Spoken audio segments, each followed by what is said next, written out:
Okay, there are things that have been going on in the Nigerian political setup that since this year alone, 2025, that makes me question a lot of things. And we keep going around the same circle. And this thing has started right from 2014. And Nigerians we don't actually see the trajectory like you're calling decimals. I'll give you an example. In 2014, prior to the election, prior to the removal of Goodluck Ebele Jonathan, the there was issue of insecurities and all that.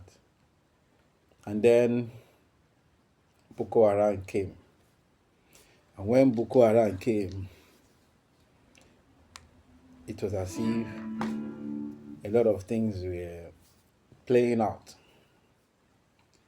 And because of that, in fact, Boko Haram was one major issue that actually led to people shifting faith from the Goodluck Ebele administration and a lot of people queuing into Buhari's APC because we felt that, yeah, the late President Muhammadu Buhari, being a military man, he'll be able to have the capacity and the tenacity and everything to fight insecurity in Nigeria.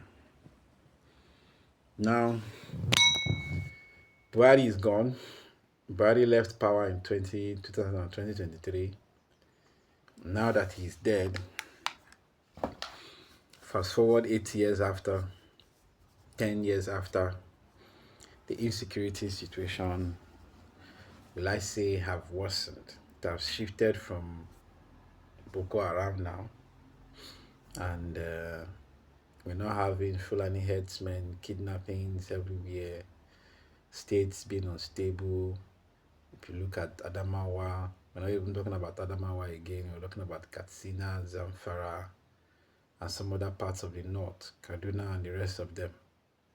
Banditry, insecurities, and to the level that even current state governors coming out to say that they know some of these people.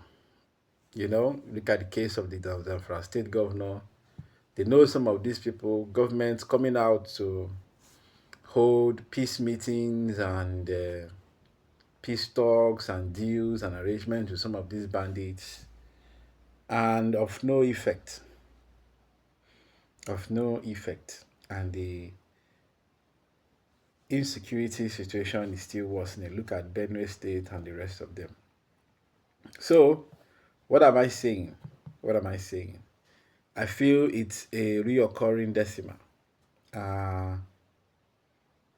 This has probably, let me say, my suspicion is that it has turned out to be a political game, or a political gimmick. What will I do? Because in 2014/2015, prior to 2015 election, this Boko Haram issue came up and it was a big issue. I believe that opposition and some other political elites are using this political strategy, this security strategy, to destabilize the structure or the security structure or the political structure in Nigeria, so as to give the incumbent government a bad name or a bad publicity, to shift the interest or to shift the mindset of the people towards the current government, and to create a mindset that the economy is unstable, the outlook of the country is unstable, so that people will not have that confidence in the government. As I said, in 2014, 2015, we have the Boko Haram issue.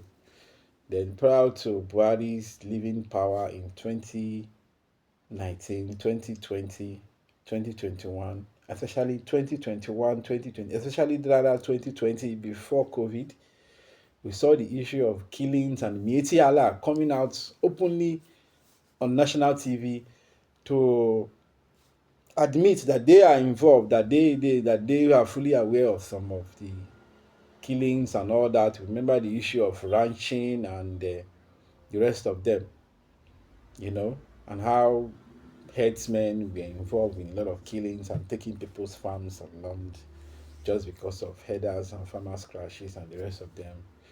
And the Buhari's administration couldn't do anything about it. Now fast forward to 2025.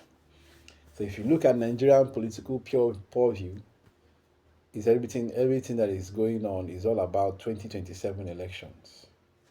Who is gonna APC is campaigning vigorously even when it's not campaign season, talking about trying to woo other opposition leaders and opposition governors to their camp so they'll be able to gain more grounds. And you see all those APC governors promising votes that they can't even, which the votes that I cannot even fathom where they will get it from. Edo State governor promising 1.2 million votes in a state that even the total number of votes in every election is not even up to 900,000. So I wonder how he's going to get 1.2 million votes. Other states like that, Imo State and the rest of them, Hope Uzodinma and the rest of them.